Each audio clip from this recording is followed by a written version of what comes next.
discipline is so much more than that, because a lot of people look at discipline and they only think the fact that it's needed when it comes to fitness. But in reality, discipline is used in your everyday life, regardless of, just fitness. Yeah. And that's that I've really started to learn myself, is taking care of my mental health. You have to be disciplined, very disciplined. You are now tuning in to the Roughnecks Podcast with your host, Cole Nixon. Much love. What's up, everybody? We're back for the second time this week. Told you guys I was going to try and get this podcast back on track. It's been a long ride this summer. It's been very difficult to get things scheduled, but I got 2 episodes this week. We had Carlos on Monday. We got another guest today on Thursday, when this comes out at least. And then I'll have another one Monday and Thursday next week, and then another one on August 30th to wrap up our topic of discipline. But I have someone good joining the show with me today to wrap up, or to continue with this discipline topic. And I think it's going to bring us a unique perspective, something similar to like what we had with Carlos, but a little bit different. Welcome to the Roughnecks Podcast for episode 46, Amber White. Hi, I'm Amber White. I'm 23 years old, and I just got out of the Army on Friday. Drove back to Ohio, got here about 4 a.m. this morning, and I am super excited to kind of like start life over again. I was a medic, and I was in the infantry unit, and I loved it. It was awesome, and it taught me a lot about discipline. Prior to that, I was a soccer player for 14 years, and I still consider myself an athlete, even though like I don't play sport anymore. And I would definitely say that being a medic was, there was a lot of physical demand there as well. And now, within the past couple of years, I started getting into bodybuilding. I did like Olympic weightlifting for a little bit, but I feel like my body's breaking down. So I need to kind of switch it up a little bit, try and do some bodybuilding. I love it. Not sure where it's going to take me, but Yeah, it's kind of crazy. Like we never really talked a lot. We went to high school together. We never like talked a ton, but our families kind of overlapped. So we knew each other a little bit. But that's why I'm excited to catch back up and have this conversation with you. And, it's crazy to look at you now compared, like everybody always thought you were always like strong and athletic back in high school. Compared to you now, it's a lot different than what it was. You've definitely came a long way. Yeah. And that comes with a lot of discipline to get yourself to where you're at now. But first thing I got to say is thank you for your service, because I think it's almost becoming, I don't want to say underappreciated today, and I don't want to get into that whole conversation, but I just wanted to say thank you for your service, because people like me, and there's plenty of people out there like me that do truly appreciate it for what you guys do for this country. Thank you. But our topic this month, as I've mentioned multiple times, is discipline. So let's just jump right into it. First thing I got to ask you, though, what is discipline in your mind? Like, what do you think discipline is? I was kind of prepared for you to ask me that question. I was like, I know he's like, what does discipline mean to you? And I feel like a lot of people will give that textbook answer of discipline being doing something that is hard to do when you're not motivated to do it. But there is so much more that goes into that, because I feel like, sorry, quick break.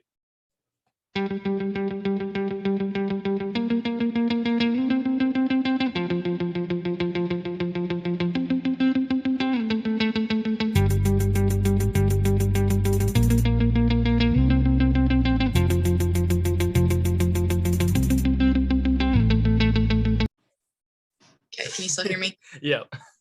My headphones just died. I don't know why I just shut the whole thing down. I was saying that discipline is so much more than that, because a lot of people look at discipline and they only think the fact that it's needed when it comes to fitness. But in reality, discipline is used in your everyday life, regardless of, just fitness. Yeah. And that's that I've really started to learn myself is taking care of my mental health. You have to be disciplined, very disciplined when it comes to that, so that you can be successful when it comes to being disciplined in other areas of your life, like fitness. Because when you don't take care of that, everything else falls apart. 100%. Because like talking about your mental health, like something that I've realized, especially like I picked it up in college, like in college, that mental health really starts to get to you. Like I feel like in high school, I'm not saying it's not there, but like in college, a lot of stuff hits you at once. So you almost like you start to feel like that stress starts to take over and stuff. And that's when I finally started, taking, even if it's 10 minutes a day, and focus on yourself, like journal, read, do something to focus on yourself, because just that little bit, that take that break, take that step away and focus on yourself can help improve your mental health immensely. For sure. It's kind of funny that you mentioned journaling, because like I always used to think that was kind of lame, like not reading, but journaling, especially because like I'm a woman, coming from the military. I was almost like I've been ashamed of like normal things that women do, like that, like journaling. I'm like, oh, that's girly, that's weird. But in reality, I started doing it a few months before I got out, because I needed an outlet, and I wasn't comfortable talking to a counselor. And sorry, Oh, that's fine. daughter. It was a good outlet for me, because I'm not super comfortable about talking my feelings with people, and it was needed. And then also, recently I've been learning to set my pride aside and learn that all of my opinions aren't right, and I need to kind of expand my ideas. And a great way to do that is reading, and also like self-help books. I always thought it was like empathetic people who needed that, and then the reality is I need that. Yeah. Yeah. Yeah, it is weird because like especially too, like I've talked with past guests, it's almost like, yeah, you talked about being a woman in the military, like doesn't look strong. It doesn't look the way it's supposed to. It gets almost looked down upon. And me as a man, like people were like, oh, you journal, like, oh, you're like, they kind of knock it a little bit, but they don't realize like how helpful it really is, how beneficial it can be to you. And it's something that it's crazy how much it can help. I don't think people realize like how much it really can help, just 10 minutes a day. Because like when I read now, and you talked about looking at the other side of things, that's a big thing in this country overall. Too many people are one-sided, like they only have one thought, or one I'm trying to think of the words, I can't even think, but they're one-sided in their thought process. They're not open. Yes. Yeah. It really gets. And I feel like that's why you're starting to see a little bit of separation in people today. But like, if I'm not going to sit there and argue politics with people, because I have mine, you have yours, I will listen to what you have to say, but there's no point in having full-blown arguments anymore, because you get in those arguments and everybody, I think, starts throwing everything out the window. They're not going to listen to you. They just have their thought process, which I get it. You are allowed to that is the great thing about living in this country. You're allowed to have your own thought process and think the way you want to. But at the same time, you have to be open-minded and understand other people's, and that's more than just politics. That's with a lot of different things that you could look at in life. Oh yeah. And, not to relate everything to Army, but, the reality is that's been my life for the last 4 years. And it still feels weird. I still don't even feel like I'm out, but being in that environment, I was surrounded by people with very different ideas. And when I first joined, I let the anger in. I would respond instead of hearing things out. And we're talking about discipline here. And something I learned is that I needed to be disciplined in the way that I responded to conflict, because people see the way that you're reacting, especially when you're getting looked at for promotions and things like that. Like, you don't want to act out when you're looking to become a leader, and people think that you're hot-headed and you can't keep things together. It's important to kind of press pause on things and formulate a thought for yourself. 100%. So going more off this discipline topic, you went to Ashland originally and played soccer for a year or two, correct? But then you transitioned to the military. Was there, I mean, like you said, you were a soccer player for 14 years. Was there a change in the discipline from, athlete to military? Or was it kind of similar? Like, was there similarities and differences is what I'm asking?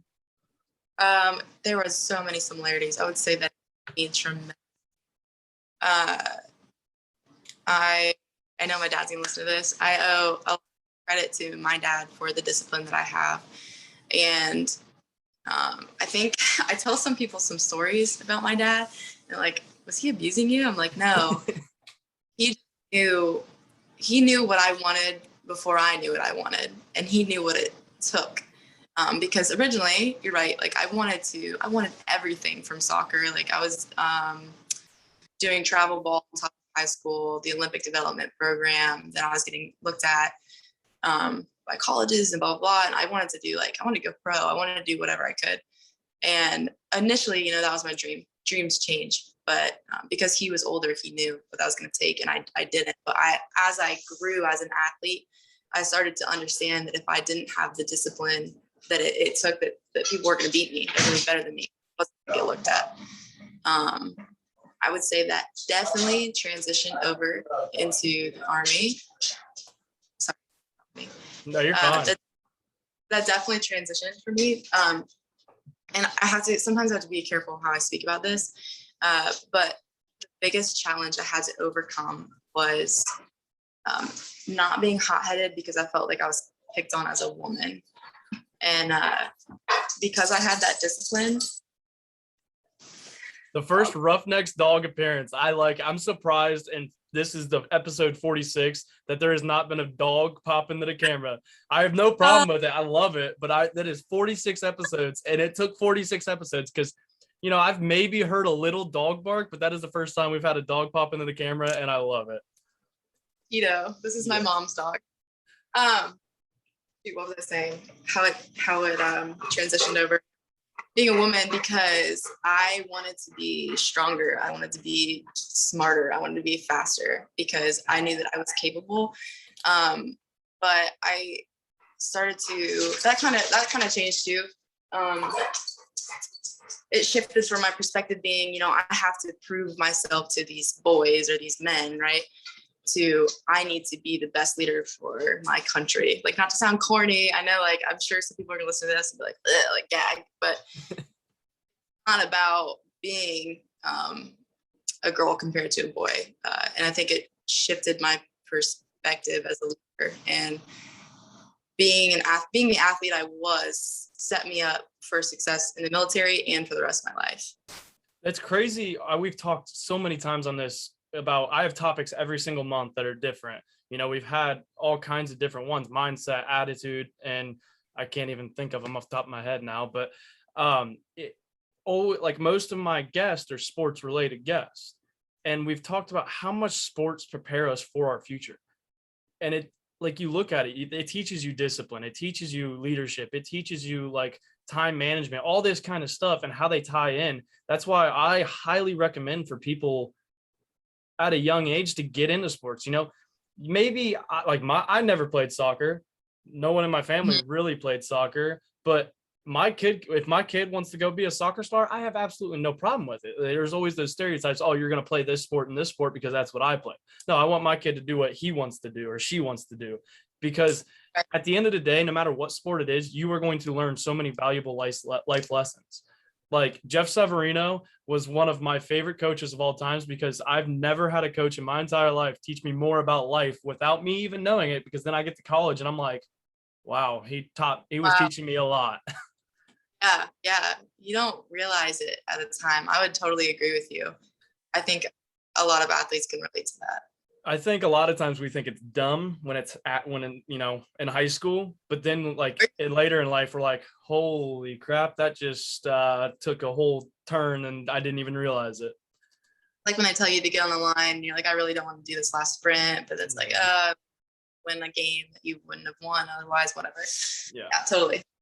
So we're speaking on, like, you kind of had that obstacle of being a woman.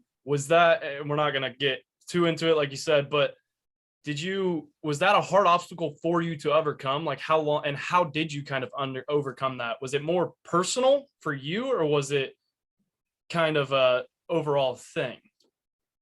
How did I overcome it?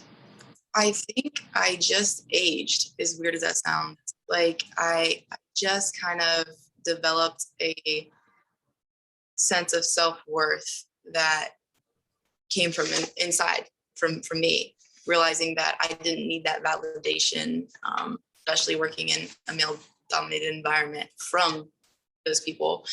And I also met a few powerful women along the way who I wanted to mirror them. And then like you always have your good examples and bad examples, and then there's a lot of bad examples, sadly, of like women in the military, and they feel like they should be treated one way or the other because they're a woman. But then when it comes to other things, they want equality, and it can't be that way. It's equality or nothing. So I overcame it when I became a line medic. I joined, and when I got to my unit, that was the first thing I wanted to do because no woman had ever done it in that unit before. I guess technically another girl did, but she was there for infantry, but she had a double MOS, blah, blah, blah. That's kind of confusing stuff. But I got there and proved myself. I was good at being a medic. I was strong, I was fast, I was smart, blah, blah, blah. Got sent to the line, and it was like totally not what I expected. People were super uncomfortable saying things around me at first. It was weird. Like, it was just weird. And I was mad. I wanted to be one of the boys, but I had to accept that like that's not possible. I know I'm trying not to go too far into this. Yeah, like, I know. But I'm trying not to do that. Anyways. Yeah, and you kind of talked about that validation. I feel like not only just in the military, but like our world today, everyone's looking for validation. I think social media is the big thing. Like, I hate to say it, like I love social media. Don't get me wrong. I can scroll for hours, but it is one of those that I think everybody's looking at everybody else. Like, oh, it's almost like the keeping up with the Jones. Like they have this, well, I want this. And instead of us just being ourselves, so everybody's trying to keep up with everybody else and look for validation. Like, oh, I only got 18 likes on this picture, but they got 300 or something. It's one of those when you finally, it's that age thing. When you grow up a little bit, you don't care how many likes you get. It doesn't matter because that at the end of the day, that doesn't define you. I think that's almost like what you may have realized. You realize like you're going to be you. You are who you are. You're a determined person. You're an athlete. You're athletic. You're going to work for what you want. Stop worrying about what other people think and just be you. Yeah. Social media is toxic. I'm not going to lie. In this past year, I've like struggled with it more than ever. But like you said, it's realizing like this doesn't matter. Because, not to sound like an asshole or anything, but I see like thousands of girls who know nothing about fitness, who have a fitness account, and they're these glorified influencers. And sometimes like people like, don't you want to like do that? I'm like, no, I don't want to do that. Like, you get what I'm saying. My last episode was with a guy named Carlos Centron. He's bodybuilder as well. And he talked about that a little bit too. He was just like, there's too many people out there that he's like, I had a friend that's created a YouTube account or video and stuff. And he's like, my thing, like, oh, don't you want to, like, people ask me, don't you want to do that? And he's like, yeah, but I hold myself to a higher standard. Like, I don't want to post these crappy videos. And at the same time, I look at it all the time where I see people making fitness accounts. That's like me making a fitness account. I should not make a fitness account. Don't get me wrong. I work out, but I don't know enough to be like, oh, hey, yeah, this is what you guys should be doing, because people who know fitness like you or Carlos or a lot of my other buddies would look at me and be like, dude, you're an idiot. But going into that whole, you made the transition to the bodybuilding, powerlift or Olympic lifting. You did Olympic lifting first, you said? Yes. Yeah. I started that about 2 years ago on deployment, and it was really rough at first. What made you want to get into it? So I was kind of missing that discipline aspect in my life, and going from being a soccer player and getting through the training aspect of my, Army career. I was kind of just like in this weird limbo state of like, what am I gonna do next with like a passion? I had nothing. I was like, I gotta pick something up. And my dad always said, like, try bodybuilding. I'm like, no, I don't want to do that. I don't want to do that. And what's her name? Maddie Rogers. She is a really big, she's a I just came across her page one day and I was like, damn, I want to be like that girl. Like, she is strong and she trains, and I miss that. Like, I miss having something to drive for like that. And it was something that I sucked at. And I love finding things that I suck at, because I want to be good at everything. And I don't want to sound terrible for saying that, but oh my gosh, I clean and jerk. Well, my clean is 245, my jerk is 265. Now my snatch is 195. I'm not going to go through my numbers, but what I'm saying, I couldn't even do the bar at first. So I had no mobility, and it was super rewarding. And it was something I never tried before. And now my body's breaking down because of the Army and lifting so heavy with all the lifting. So now I'm trying to get into bodybuilding. It's funny that you talked about that. It's very similar to like what Carlos just talked about on our last episode. You needed that why. That's what he kept saying. He's like, and I was like, how do you keep going? How do you like continue to, because he's been doing it for like 10 years.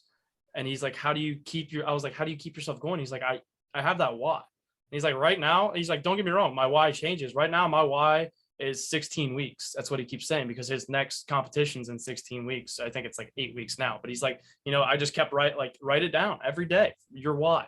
He's like, when you have that why, you have that drive, you have that, it creates more discipline for yourself.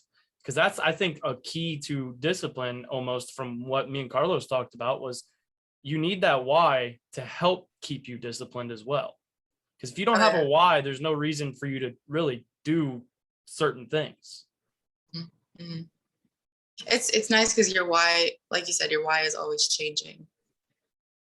It's not, your goals are never going to be, your why is similar to a goal as well, and they're never going to be the same.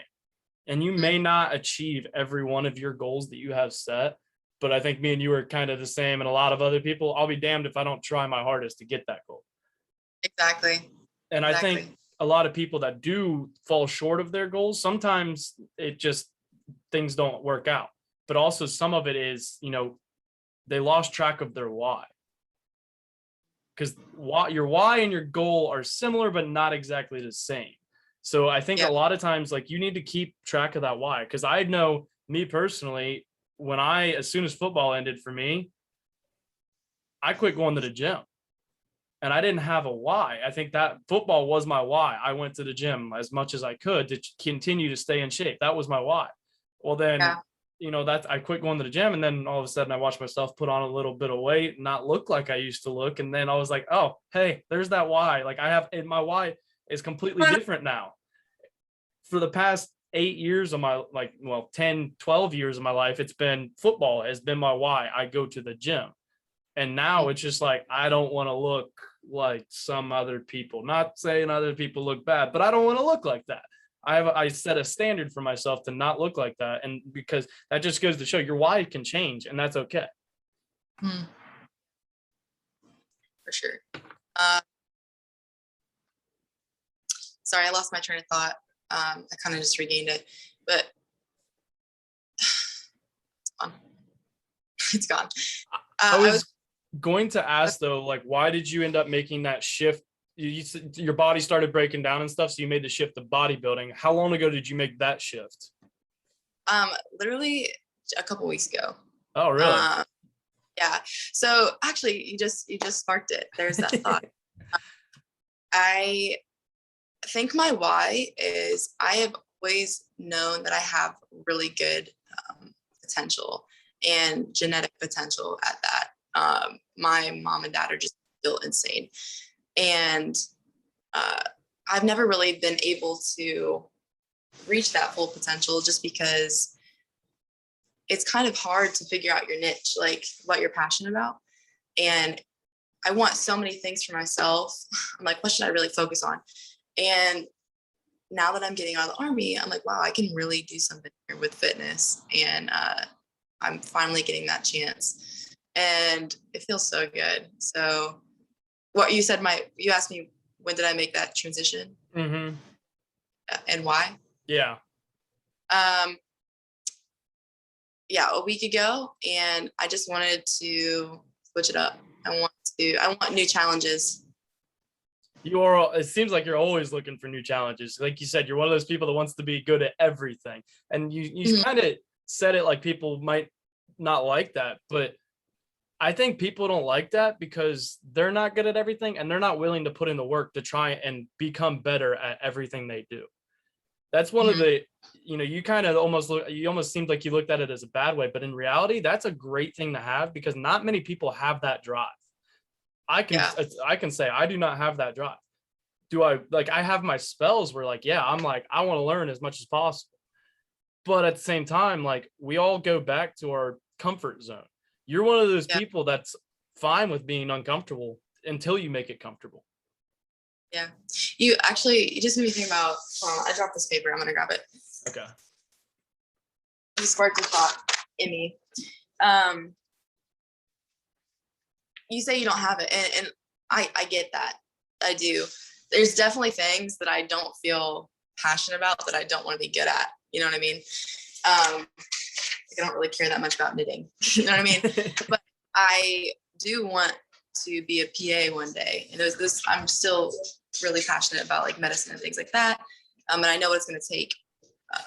But I know that I haven't developed the discipline I need yet, which is kind of like think about. But something I wrote down that I was going to talk to you about is discipline doesn't happen magically. And it takes practice, creating routines, and like living up to those things, creating an end goal, keeping track, making checkpoints. Am I doing what I need to do at this point in my life to get where I said I was going to be? And yeah, we already talked about how you respond to conflicts is a big thing for me. That was the I struggled with. And then lots of other things like breaking generational addiction and bad habits. That all takes practice, Yeah, it does. Like that's very similar. I think Carlos brought the actual definition to his last episode. And he talked about, it's something, I don't remember it off the top of my head, but discipline is something about creating a behavior. It's not something that just appears. Like it is something that takes time to develop. Like there's a reason that you were so into fitness. It's because it took you, you started at a young age, like always working out, always doing sports and stuff. And it takes practice. It takes time to build that discipline. But I was going to ask you, building off that question, is how often do you work out right now? Every day, except for I try to take one off day a week. It has been super weird though with getting out of the Army. My life has just been crazy. Crazy. But I've just been doing anything I can. So yeah, usually every day I try to shoot for Sundays being a rest day. Yeah, Carlos says the same thing because he's doing 3 on, 1 off, and then 3 on or something like that. And he was saying, it was like my off days, I literally sit there and watch workout videos because I just want to be in the gym. That's all I want to do is just go to the gym. He's like, it's so hard when you create that for yourself to just sit there. And that's I feel like me right now with football, like I'm watching everybody at camp and seeing videos and stuff. And I'm like, I'm just sitting here. Like I miss it so much. And it's a little different, but at the same time, it's crazy how hard it is once you get into it to take that off day. And that's where people need to realize that's the discipline. That's the creating the behavior. That's building that discipline, because it's almost not necessarily discipline anymore in a way. It's almost a habit. Totally. Because I was actually thinking about, doing this episode with you, and I'm like, where did I get my discipline from? I'm like, what do I even tell him? I'm like, I don't even know where it came from. It was, initiating those good habits. And then, like you said, it just becomes a daily thing. Exactly. Sorry. No, I have no problem with the dogs in the episode. It makes it even better. I love it. Yeah. But with that said, I was looking at pictures, I think, of like 3 or 4 years, like when I graduated from walk-ins, and I was like looking at like my traps, and I was looking at like the size of my arms, and I was like, oh my gosh, like you don't realize where the work is going to take you until you get, and you're like, wow, I've worked for this for years. And you're like, yeah. So sometimes people ask me like for shortcuts, how they're going to get there, this or that, you know how it is. And they want to look like a certain way within a month or two. And I'm like, man, I wish you could too, but it's just not. No, because I look at what I think we all have our times where we're like, oh man, I was big in high school. I was a little cocky asshole and thought I was big. And then I remember going to college and being like, oh, I gotta, but then I looked at myself like my junior year, especially. I think my junior year was when I was my most fit. And I was like, I looked nothing like I put my senior year of high school when I thought I was big to shame. And it goes to show like it takes work. It doesn't just happen. It's not something that happens overnight. There's too many people looking for shortcuts when in reality, there isn't any shortcuts. There's not. There really isn't. What is your favorite body part to work out though? Lately, it is kind of a tie between shoulders and back. Anyone who knows me personally knows that I just have genetically very large legs, and I always have large legs, and it's awesome. I used to hate it. I used to loathe it, but now people would kill for that. So yeah, shoulders and back. Been amazing to watch them grow, shape, and just I'm so excited. What is your particular favorite workout though, like individual workout? I'll ask you on that one too. My favorite workout? I don't even know how to answer that. For shoulders and back? Whatever it is, like is it a squat? Is it a jerk? Is it like any of that? Shoot. If you would have asked me this about like 2 or 3 months ago, I would have said the clean and jerk because I was all into Ollie. But right now it's the deadlifts. I PR'd 2 weeks in a row.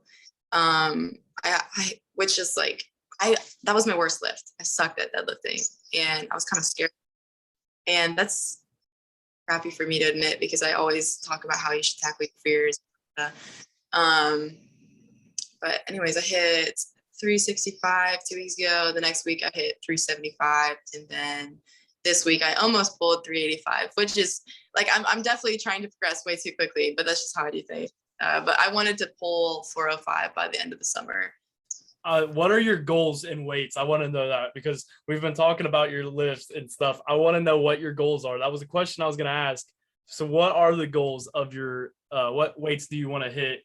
Let's say by this time next year, or I'll make it a smaller, like I don't know, you give me a time frame. Sure. We'll do this time next year. That's fine. That's kind of a cool challenge now because once I speak it into existence, it has to happen. Exactly. We'll say 475 for dead. Totally think I could do that. I want to shoot for the moon with my squat, but my hips kind of messed up. So let's see, 405 for squat. Clean and jerk, I want to hit 275. I don't know if I'll be able to do that by next year, but that's my and then snatch. These are all like my big lifts that I'm trying to tell you. Snatch would be like 210. That'd be more than I've ever snatched. I tried so hard on snatching, could never get the form. I got better at it, but snatch was always difficult. What would you say is the most challenging lift that you have? the snatch.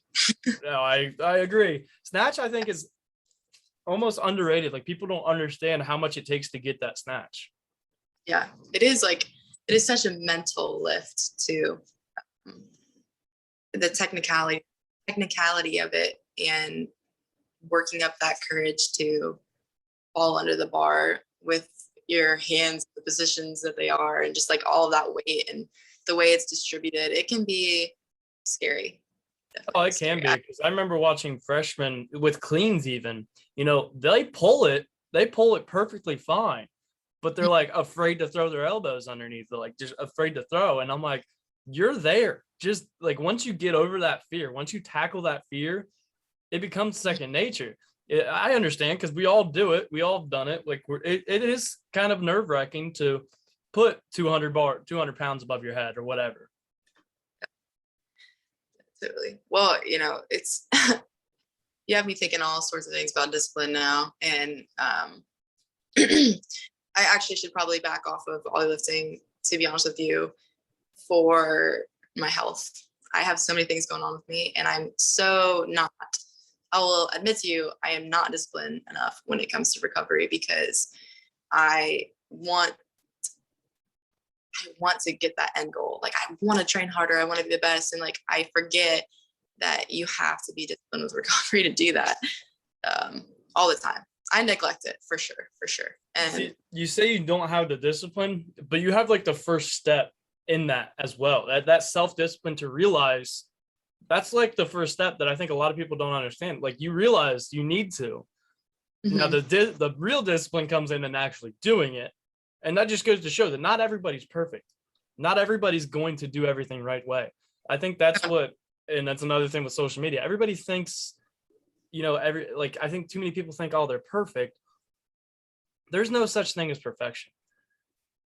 And it's okay to chase perfection. There was a Matthew McConaughey thing that he is hero and is me in 10 years or whatever. And it's basically the whole thing of I'm chasing something that I will never reach. But why sell yourself short and stop and be like, oh, I know I can hit this goal. And it's okay to have those small achievements. That's what we've talked on goals on this podcast before. You need those small wins, but your overall goal, set it high. Because when we set goals for our football team, like it's conference champion every year. Now, granted, we haven't won a conference championship since 2012. And, a lot of people, I bet there was even some players that were like, that's not realistic. But okay, why sell yourself short? Why be like, oh, we want to be 8-2. We're okay with 2 losses. And that's like the whole thing. I think too many people are selling themselves short anymore. If you are working the way that you should be towards your goals, then failure is inevitable. And you have to be disciplined enough to pick things back up and be like, okay, where did I go wrong? And I do better. Yeah. Then like Carlos said last week as well, kind of going off of that, I'd rather live with failures than regrets. Because there is a difference. At least I tried to go after something. That is a big thing. We've talked immensely on this podcast. Just take the step. Try. Give it a shot, because you never know what's going to happen. Like, you took the step to try powerlifting. Yeah, it's changed now where you're getting more into the bodybuilding, but like you took the step. You didn't fail. Just because you're not doing it anymore doesn't mean you fail.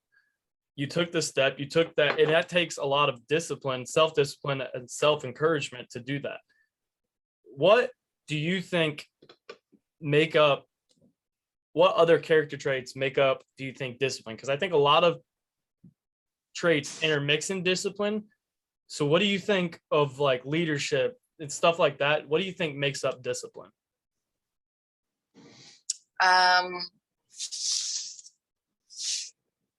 Honesty. I think you need to be brutally honest with yourself. I don't know what I was reading the other day about how hard it can genuinely provide yourself self-care. Because, people talk about how it's like chocolate cake and blah, blah, blah. bubble baths and all that stuff. Well, why that's nice, and yes, you deserve that. It's also doing the really hard things, like getting your finances together. Say that, you're in whatever amount of debt, rekindling relationships, admitting to your wrongdoings, growing as a person. Those are all things that you have to be brutally honest with yourself about. And if you're not, they'll never get better. But I would say that goes hand in hand with discipline. What else?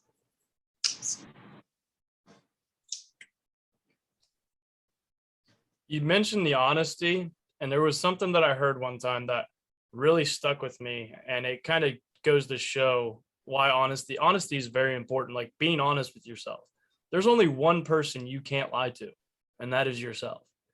Because deep down, we always know the truth. Like you can go sit there and say, oh, I'm fine, or I'm doing this right, or I'm financially okay, yeah, I'm good. But like at the end of the day, there's one person that's going to know, 100% know. So that's my thing. Like, why lie to other people why lie to other people? Because you know the truth. There's no point in hiding it.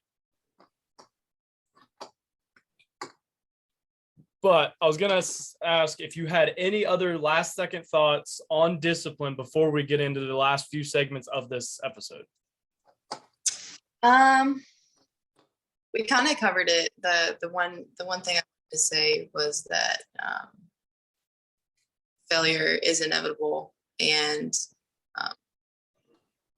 when you fail, the best way that you can be disciplined is picking up those pieces, understanding why that failure happened, and moving forward from it.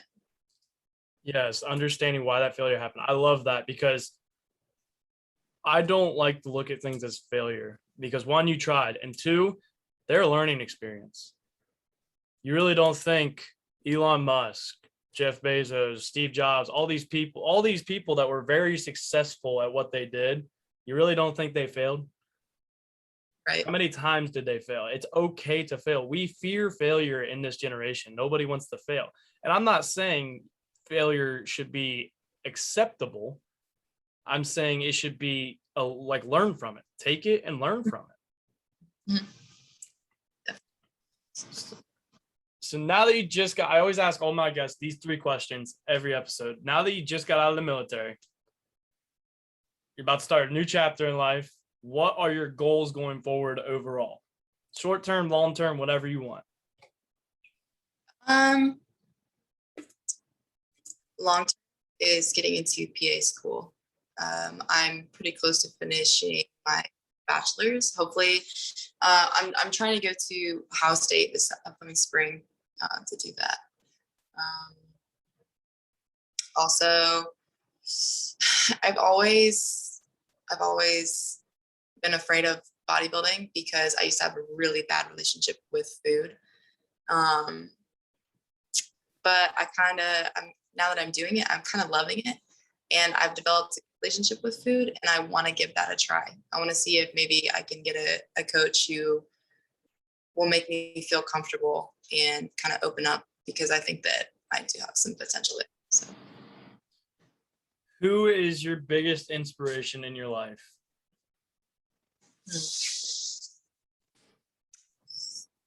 My dad. Kind of figured that one was coming. I always call my guest, even though I figured I kind of knew the answer to that one. Yep, definitely my dad. I've seen that man go through hell, and he smiled through it. He was one of my I had him as my football coach freshman year, and I will say he was one of my favorite coaches going through the time of football. He definitely pushed me, that is for sure. I think that might also help that he knew me a little bit, but definitely pushed me, because that's just the type of person he is. And I think that's where you get it from. Obviously, that's where you get it from. Like, he sees the potential in people, and he sees he doesn't let people come up short. And you have that in yourself now. And that's what's insane, is how well it translated to you, because you don't like to come up short. You don't like to fail. You don't like to give up on things. which are all great traits to have. But one of my favorite questions, and it gets answered uniquely sometimes, is if you could go back in time and tell yourself one thing, what would it be?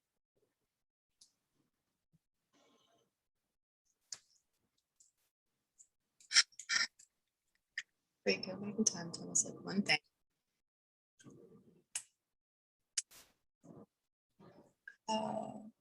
That's a hard. I think I would tell myself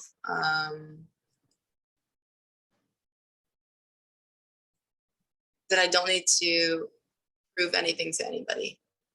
I think if I would have learned that sooner, that I would be farther along now. It's something I struggle with. That I don't need, that outward validation. Mm-hmm. Sure. But now we move on to my favorite segment of the podcast, which is Motivation Monday.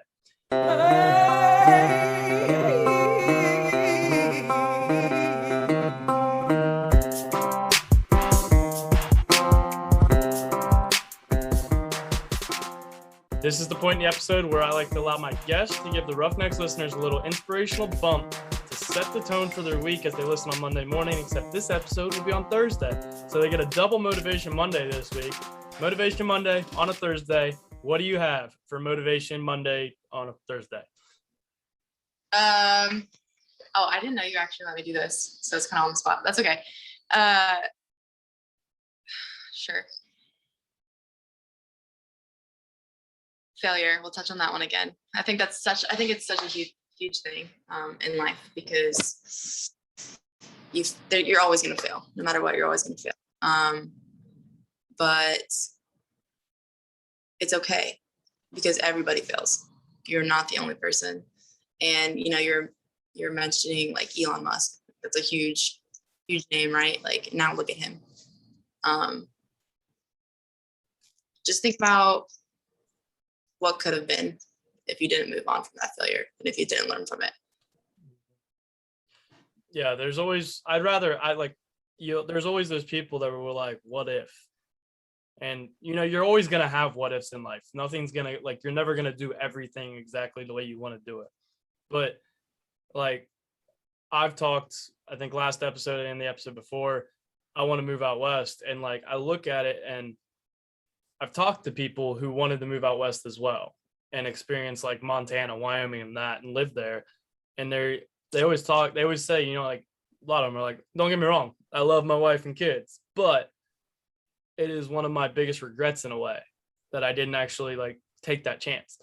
Now, my example is specific to me, but everybody has that thing that they want to do. Don't let things hold you back. I just posted a video on the TikTok, and it was a quote of the day, but I was like, I don't have a quote, I have a question. What is stopping you? I think there's too many people that try to make excuses for what's stopping them, but just take that step. You never know what's going to happen. Worst comes to worst, it doesn't go the way you want it to do, and you figure it out. Like, nothing's ever going to go the way we want it to. If it was this, we'd live in a perfect world, and this would be a pretty boring world. Yeah.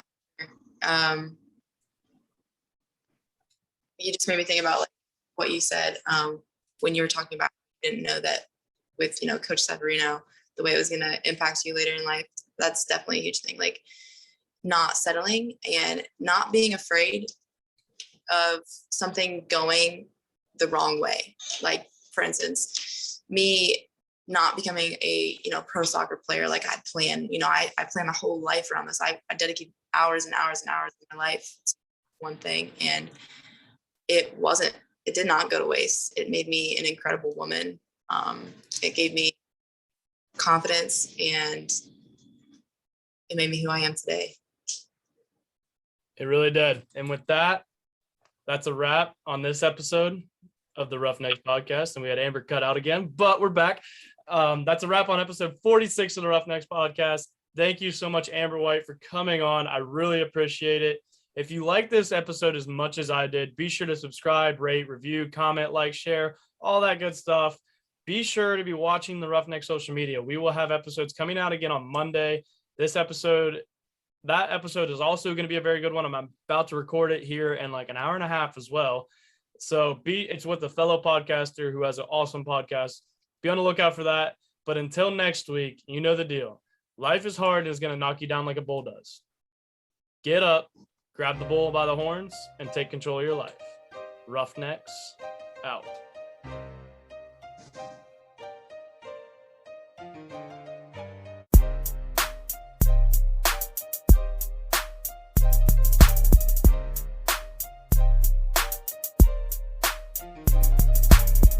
Thank you for listening to this week's episode of the Roughnecks Podcast. If you like this episode, be sure to subscribe and then hit that notification bell so you don't miss any of our future episodes.